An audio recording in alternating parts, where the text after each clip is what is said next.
The glorified gangster in a life of organized crime is one of the most alluring figures in modern life. One that has inspired imitation through live action role playing more than any other type of person in the last 100 years. Crime syndicates go back centuries, of course, to the desperate bandits pillaging for scraps during the feudal warfare, up until recently when we achieved the more sophisticated construction of a hierarchy within a system of violence and betrayal.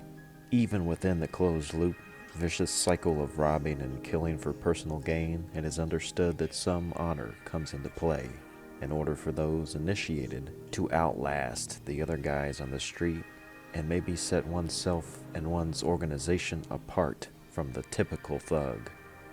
Enter the Yakuza, the very Japanese mafia that is just as brutal and glamorous as any other crime family that I've ever seen. More accurately, the game series is known locally as Like a Dragon, a reference to the fact that everyone involved in the life is connected by a blood oath signified by an elaborate dragon tattoo. Or as Yakuza 7 explains, because the central character nobly wishes to be the hero like he saw in a video game once. Yakuza Like a Dragon, or Yakuza Like a Persona, whichever the case may be, is an awesome game and an awesome series. More than just the Japanese mafia, Yakuza provides a signature brand of escapism as a Japanese travelogue with a rich story, charming characters, absurd combat animations, and a whole lot of bonkers comedy, making it one of the most unique and beloved franchises in gaming. It's no wonder that Sega owns both RGG and the Persona series, as the two art pieces stylistically go hand in hand with their shared operatic themes and unparalleled atmospheric worlds and stories.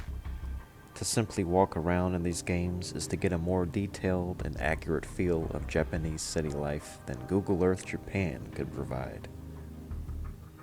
The way these characters are presented through human dialogue, being portrayed with distinction using lifelike facial compositions and eccentric mannerisms, gives them a standout flair and flavor that makes each performance feel full, memorable, and authentic.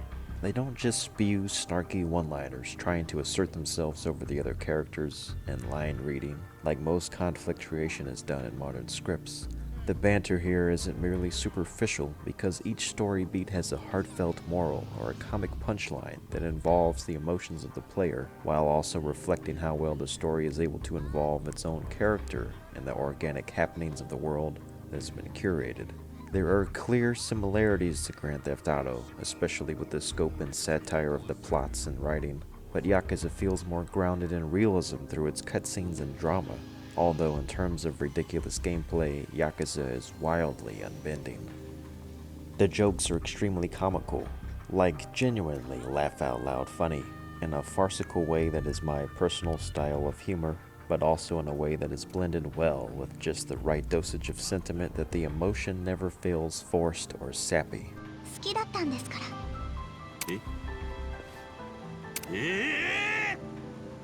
や、だがそんな急に言われてもマジか。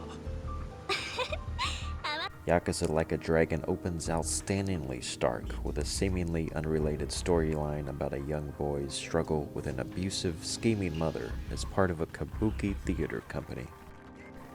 Here, the story starts off ambiguous, with the boy dressed up as a woman, with enough makeup to mask his sex and his scars.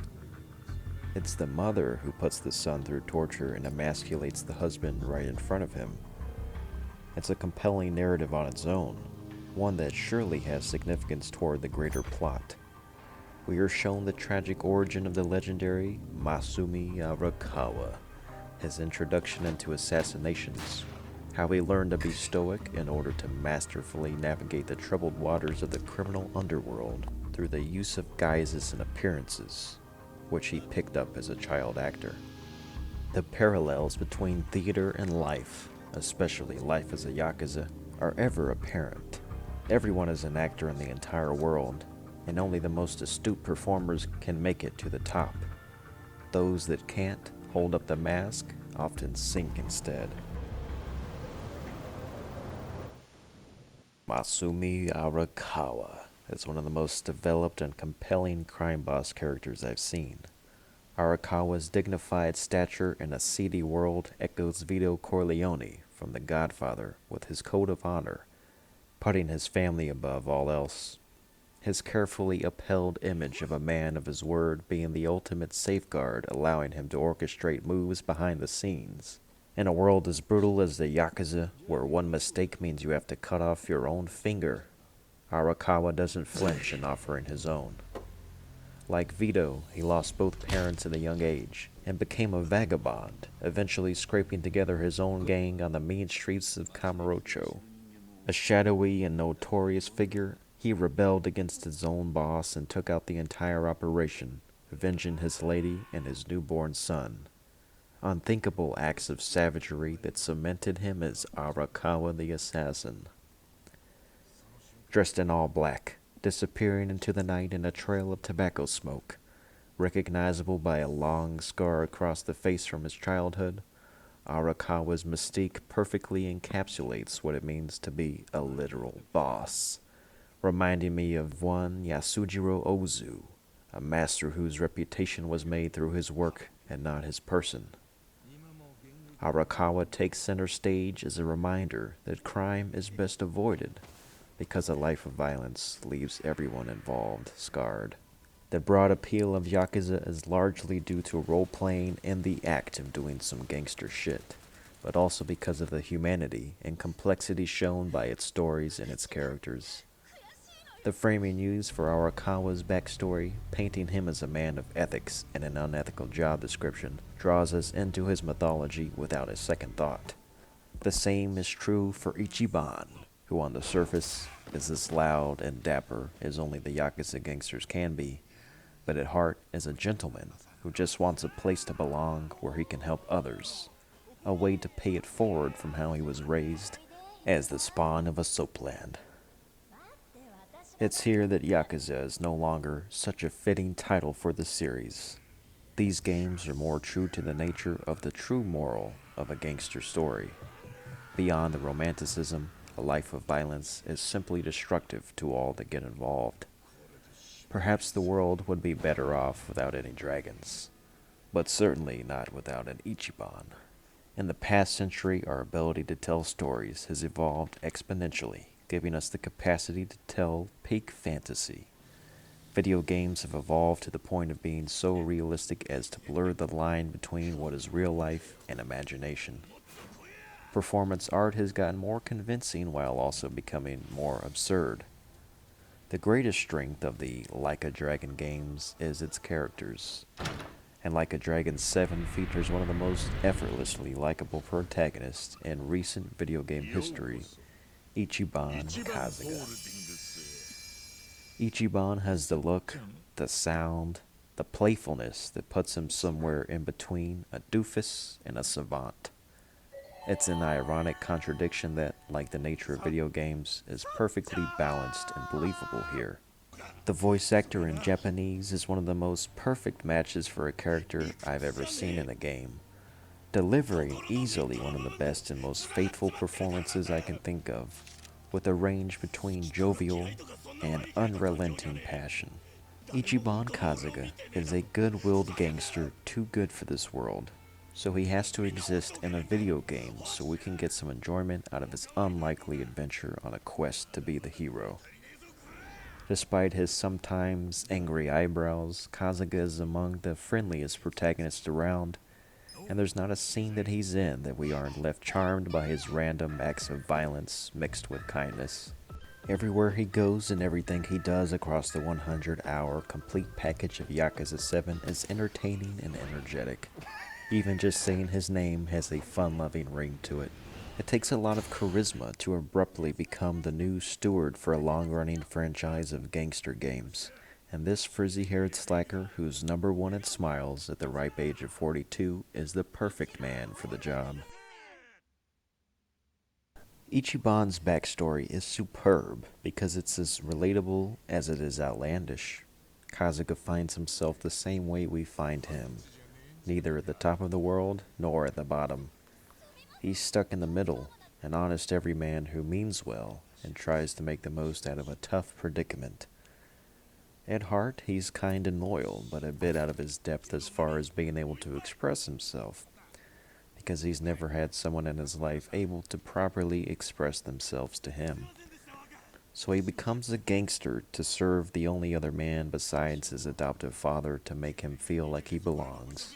Ichiban certainly belongs inside the world of Like a Dragon, where I'm sure we're all glad that he's here to stay. Even though at times Ichiban portrays the stereotype of the dumb brute, he's never stupid because what he may lack in provincial knowledge, he makes up for with raw instincts. Except when it comes to the ladies, but who can really say they understand women? Fresh out of prison for serving an extended sentence for a crime he didn't commit, Ichiban enters an entirely new world, ushering in the modern era of the series. He's similar to the caveman that has to adjust to life with never-before-seen technology, but really, in the wacky world of Yakuza, there's always something weird going on that is bound to get a puzzled reaction from the stone-faced protagonist and a laugh from the player. Whether it's the peculiar substories with strangers and freaks or the act of uncovering the mystery of his birth, Ichiban and his friends are always onto something good. Good game design entails variety, and good variety demands creativity. Most open-world games just litter activities composed of garbage-time tasks that are recycled like used trash. What makes the Yakuza brand quest lines interesting is that each one is typically concise, cleverly punctuated by an ironic twist of fate, usually a comedy of errors with a lighthearted resolution. These are games that don't take themselves too seriously but certainly know how to when the situation calls for it. Along with Judgment, the only other Yakuza game I've completed at this time, Like a Dragon has some of the best and most original side quests in gaming. This is a game that has Ichiban Mario Kart, Can Collection Pac-Man, Sheep Whack-A-Mole, a multiple choice pop quiz simulator, and one of the most ridiculous and elaborate games within a game ever, the Ichiban Holdings Stock Market Simulator. I spent days just grinding out my cash flow, vetting employees, battling shareholders, and beefing up my portfolio just to complete this one off-the-wall, self-contained side quest that alone showcases more of Ichiban's personality and sense of adventure than most full-length video game narratives manage to do. Not only does it feel complete as a minigame, but it ties in mechanically to the game's many side quests and mainline combat by unlocking new employees from side quest completion and new attack moves with each progression through the shareholder rankings. You get to hire a little kid that you make friends with who knows absolutely nothing about managing a company, but then again, nor does Ichiban, or the chicken, or the monkey, or the giant robot vacuum cleaner, but he has a winning smile, and that counts for a lot.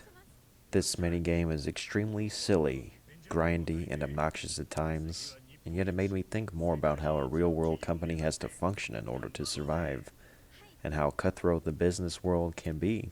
It shares similarities with GTA Online's business management mode, but is ultimately 10 times more fleshed out and fun. Ichiban Holdings management is one of the most doable Yakuza-type minigames, and one of the most memorable and enjoyable side activities, which puts most other games' side content to shame. Of course, not all of Like a Dragon's quests are top-notch.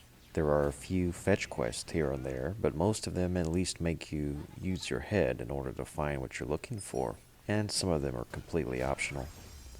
A lot of the part-time hero quests are as simple as showing up and fighting a low-level enemy, and then you're off to the next one. These are disappointing in the sense that they don't even scale up with your level, so if you save most of the combat quests until you're level 99, these end up being entirely trivial. It helps a lot that Like a Dragon features some of the most detailed, dense worlds we've ever seen. The in-universe rendition of Japan's famous red light district, made famous through Kamurocho's photorealistic environment, is an electric hotspot that feels lived in, full of locations you can actually enter and explore, chock full of mini-games and quirky storylines and memorable NPC faces, some of which reuse the same city folk as seen in the connected universe, but that makes everything feel tied together. Adding in Yokohama to the mix and the food courts of Osaka, and you have not one, not two, but three distinct maps that feel complete as video game levels that you feel confident that you can escape to. They also make you want to visit Japan so you can see the real thing in the flesh.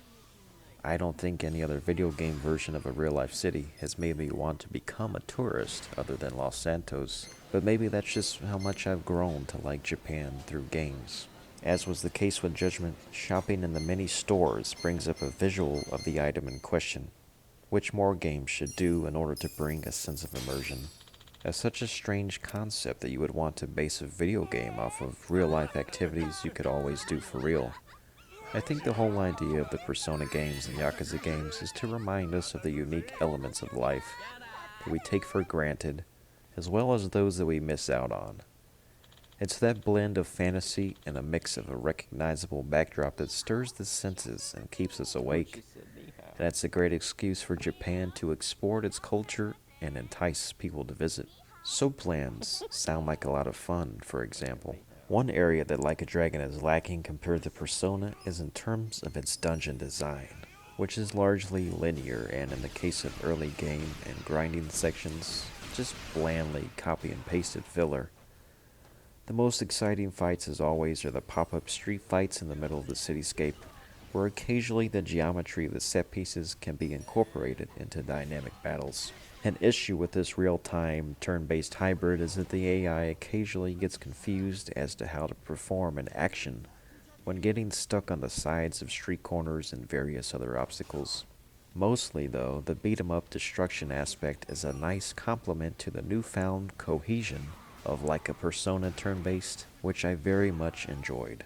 In fact, in all honesty, Like a Dragon at times rivals even the pizzazz of Persona 5 with the sheer amount of stylish finisher animations on display and the volume of creativity of the turn-based moves. These are some of the most batshit and entertaining attack animations I've ever seen, and although the combat isn't real-time like DMC or Bayonetta, it's all up there with Persona as one of the most stylish games in terms of combat ever. The ability-based RPG system is simplified in Like a Dragon to the point that instead of min-maxing your deck of individual personas, you have a small subset of tailor-made jobs that are available to all party members, meaning you could easily double, triple, and even quadruple stack the abilities you want and carry some special permanent unlock moves after gaining job proficiency.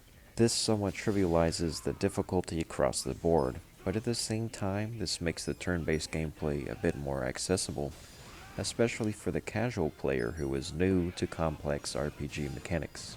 The gameplay itself is very replayable because there are always enemies that can be found in plain sight, more than 250 of them, and dungeons that can be replayed. The hardest dungeon in the game is a legit challenge that requires plenty of grinding and smart party composition in order to complete, which does grant some real sense of accomplishment. Although I think there could have been better options for grinding out XP, that is to say, time-saving measures like Persona 5 Royal had, there is at least a viable option for grinding given to you by default, but grinding is of course what the Yakuza games are known for. There's less of a reliance on abusing the affinities in Like a Dragon than in the Persona games, in my opinion. But even then, there are some unique takes on the standard element affinities. Instead of just harnessing the elements, certain job types and moves within those jobs have greater effects against certain boss and enemy types. Although I wish they let you see what the affinities were by checking their stats in battle. It shows you an indicator mid-battle, but outside of that, it's more of a guessing game, unless you check the Suji decks. There's also less of a necessity to use buffs and debuffs, save for the hardest fights in the optional dungeon. One of the tactics in this hybrid mode is to knock the enemy down and spam follow-up attacks which can extend your party's turn and combo big damage. It's really an awesome concept to bring party-based gameplay into the Yakuza series, a series known for very over-the-top gameplay and characters already. I think that Like a Dragon is next to the Persona series for the best and most exciting turn-based gameplay that I've seen, and that's saying something. I think RGG was right to make this change, which was probably based on the success of Persona 5, and I think the fans should be more welcome to embrace this new addition because it's arguably better than the combat of the previous Yakuza games, without taking much away from that patented beat-em-up ballet. Even a character as wholesome as Ichiban needs a crew, and RGG gave him a solid supporting cast, and most importantly, a compelling rival.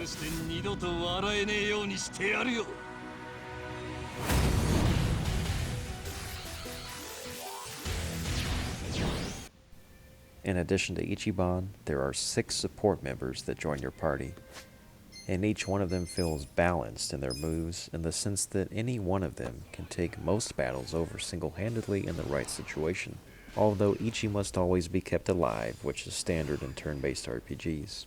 There's sexy Saiko, who fits in well with the boys and knows how to carry herself through thick and thin. She's a lot of fun to use in battle, and I always enjoy that side-eye glance she gives and her sassy responses and conversations that build out the group's interplay. You've got the other old coots like Nanba and Adachi, who each have their own reasons for helping Ichiban solve the conspiracy, and some real killers in Jun and Zhao that have a sense of humor despite being cold-blooded. All of the family patriarchs and subordinates contribute something emotional to the story, and none more so than the game's true villain, the young master. Like Ichiban, his foil, Arakawa's adopted son, had a rough start in life, being abandoned at birth and raised with an unfair disability. He received pity his entire life when all he wanted was to be a normal person. It's always deprivation that leads to desperation, and the way the game foreshadows Masato's ascent to power is masterful. Masato and the police chief trade power positions, as a money bribe gets pushed back for something more powerful when played by the right hand: public support.